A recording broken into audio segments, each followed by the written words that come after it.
Your parents installed a poverty program in your brain, and they did it before you could even say the word money. Every fear they had about money became your fear. Every argument about bills, every whispered conversation about debt, every anxious look when the check arrived at a restaurant.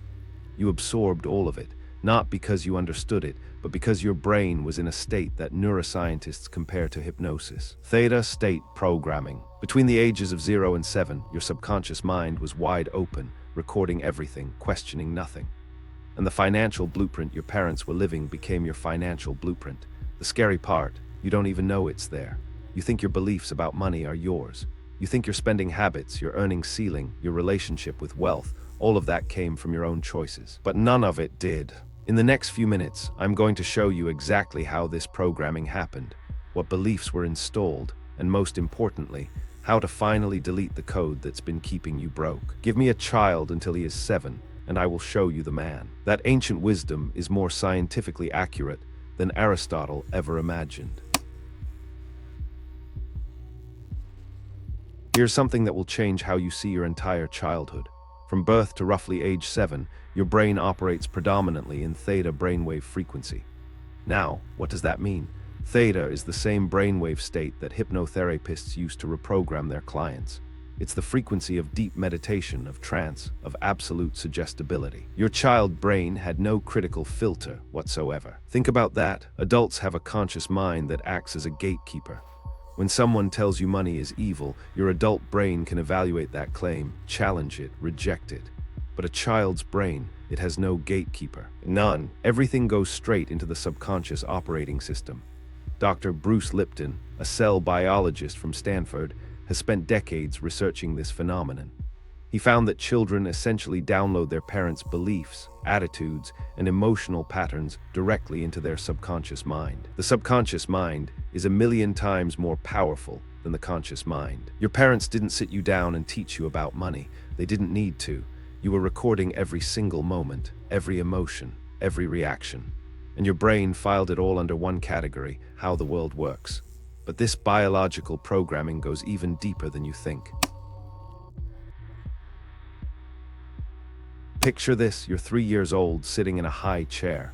Your parents are at the kitchen table. The bills have arrived. You can't read. You can't understand numbers. But you can feel the tension in the room like electricity. Fear, tension, scarcity. Your mother's voice gets tight. Your father clenches his jaw. Maybe they argue. Maybe they go silent, which is somehow worse. And your 3-year-old brain makes a decision that will govern your financial life for the next 30, 40, even 50 years. It decides money equals pain. Money equals conflict. Money equals fear. You didn't choose this belief. You couldn't have. You were eating applesauce and wearing a diaper.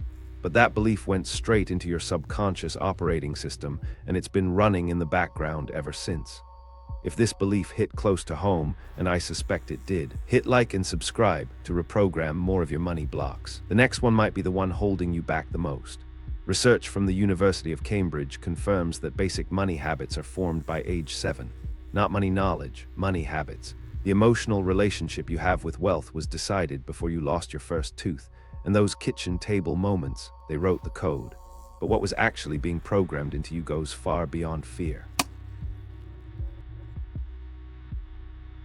There are phrases that every child hears about money, and each one is a line of code being installed into your financial operating system. 1. Money doesn't grow on trees. 2. We can't afford that. 3. Rich people are greedy. 4. Money is the root of all evil. 5. Be grateful for what you have. Now, on the surface, some of these sound reasonable, even responsible. But here's what your subconscious mind actually heard. Money is scarce. Wanting more is wrong. Wealthy people are bad. And if wealthy people are bad, then becoming wealthy makes you a bad person. Your brain will never let you become something it believes is evil. This is the cruel irony. Your parents were trying to protect you. They were trying to teach you humility, gratitude, responsibility. But the subconscious mind of a child doesn't process nuance. It processes absolutes. Scarcity, guilt, shame. Every time your mother said we can't afford that, your brain didn't hear a temporary financial situation. It heard a permanent identity statement. We are people who can't afford things. That's who we are. Whether you think you can or think you can't, you are right. Ford understood that belief precedes reality, and your beliefs about money were written in a language you couldn't even speak yet. But the programming wasn't just verbal. Words are only 7% of communication.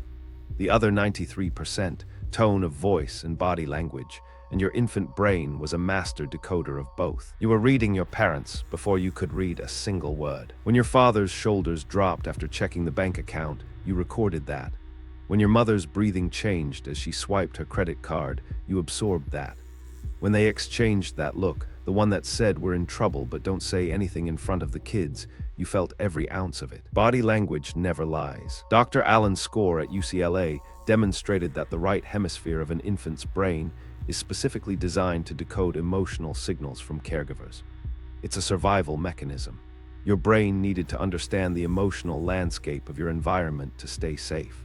And when money consistently triggered negative emotions in your parents, your brain categorized money as a threat. Not a tool, not a resource, but an actual threat to your survival. This is why so many people feel genuine anxiety when they check their bank account. It's not about the numbers.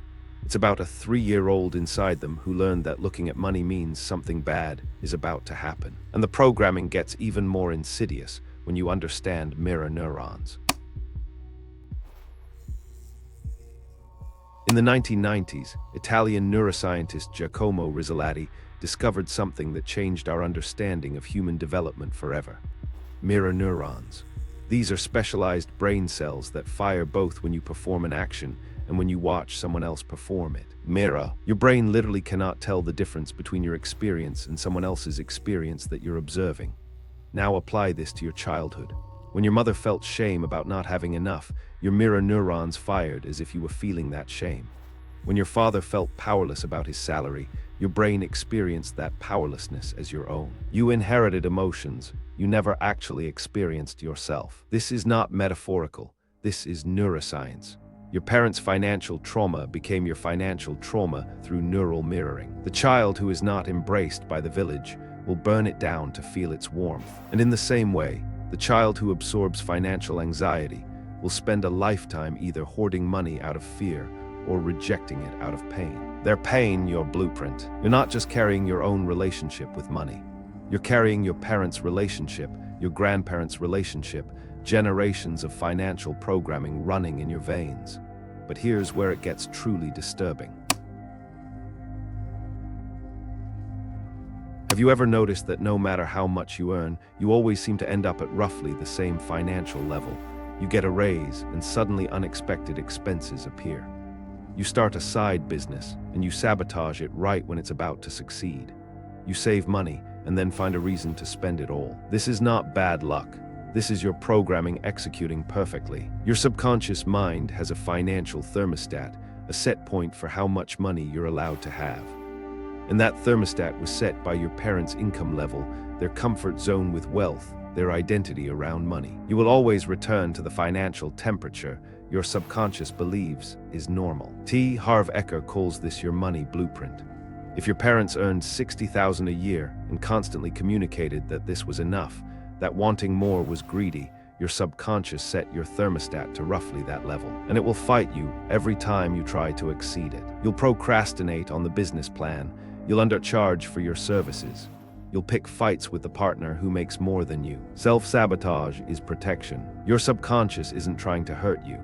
It's trying to keep you safe in the financial zone it was programmed to accept. And this is where it connects to something even more powerful. The deepest level of programming isn't about what you believe about money. It's about what you believe about yourself in relation to money. Identity. There's a massive difference between thinking I don't have much money and thinking I'm not the kind of person who has money. The first is a situation. The second is an identity.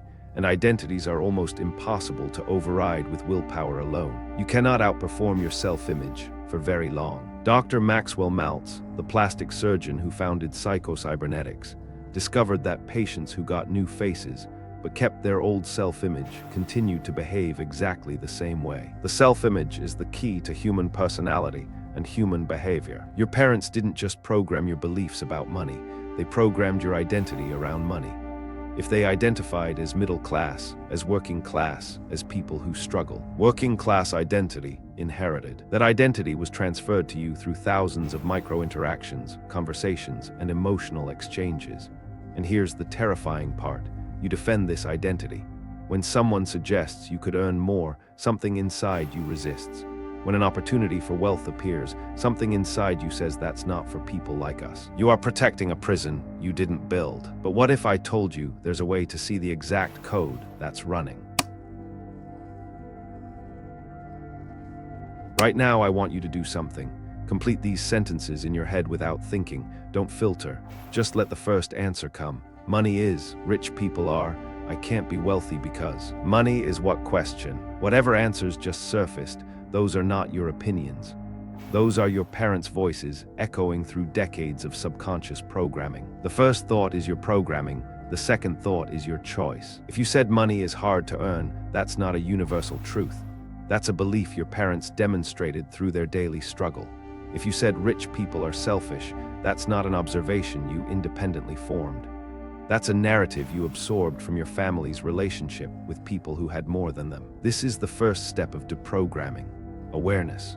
You can't change code you can't see. And most people go their entire lives running on autopilot, never questioning why they feel the way they feel about money. Until you make the unconscious conscious, it will direct your life, and you will call it fate. Jung said it 100 years ago. Your unconscious beliefs are steering your financial life while you sit in the passenger seat wondering why you keep ending up in the same place.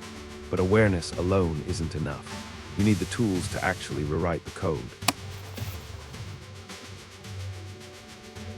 Now that you can see the code, let's talk about rewriting it. And this is where most self-help gets it wrong. They tell you to repeat affirmations. Stand in front of a mirror and say, I am wealthy. But here's the problem. If your subconscious was programmed in theta state, and it was, then trying to overwrite it while you're in beta, your normal waking consciousness, is like trying to install software on a computer that's turned off. Useless. You need to access theta state to reprogram theta state beliefs. 1. Reprogram right before sleep, when your brain enters theta. 2. Use visualization with intense emotion, not just words. 3. Interrupt the old pattern the moment you catch it. 4. Create new experiences that contradict old beliefs. The window between wakefulness and sleep is your reprogramming window. Dr. Joe Dispenza has documented thousands of cases where people rewired decades of subconscious programming using meditation and visualization, specifically designed to access theta state. Theta access reprogram wealth. The second key is emotion. Your original programming wasn't installed through logic.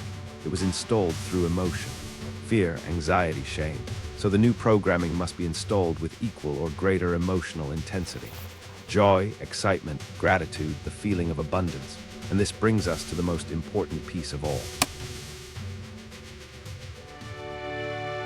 Here's what nobody talks about. You are not just reprogramming yourself.